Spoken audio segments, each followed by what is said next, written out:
পঞ্চায়ত ইলেকশ্যনৰ সম্পৰ্কত এবাৰ এটা খুব গুৰুত্বপূৰ্ণ কথা যে ৱাৰ্ড মেম্বাৰ কাৰণে আমি প্ৰতিদ্বন্দ্বিতা নকৰোঁ, ৰাইজে নিজে নিৰ্বাচিত কৰিব আৰু আঞ্চলিক পঞ্চায়তৰ সদস্য আৰু জিলা পৰিষদৰ কাৰণে আমি প্ৰতিদ্বন্দ্বিতা কৰিম।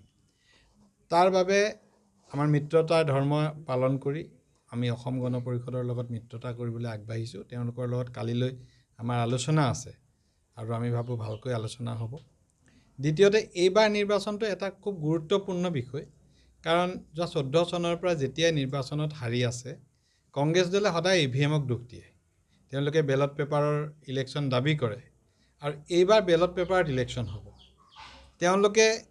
তেওঁলোকৰ দাবীৰ সত্যতা প্ৰমাণ কৰি যদি এটা দুটা চিট ক'ৰবাত জিকিব পাৰে, মই ভাবোঁ যে কংগ্ৰেছ দলে এইবাৰ বেলট পেপাৰত হোৱা ইলেকশ্যনতো সম্পূৰ্ণ ধূলিসাৎ হ'ব।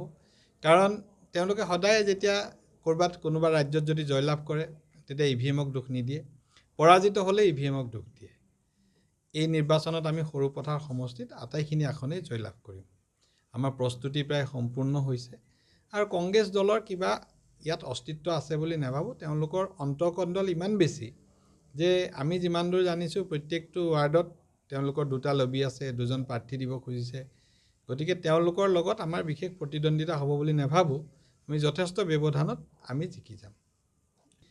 আমি কি কৰিম একো নকওঁ। যোৱা 4টা বছৰত সৰুপথাৰ সমষ্টিত যি উন্নয়ন, এই উন্নয়নেই আমাৰ ইছ্যু।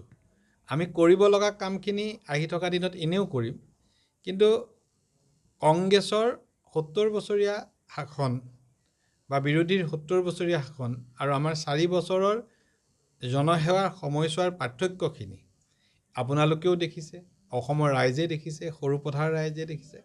আৰু কেৱল উন্নয়নৰ শ্লোগানেৰে, উন্নয়নৰ সংকল্পৰে আমি নিৰ্বাচন 21 চনত খেলিছিলোঁ। তেতিয়াও কৈছিলোঁ যে আমি উন্নয়ন কৰিম আৰু আজি উন্নয়ন কৰিলোঁ বুলি নিৰ্বাচন খেলিম।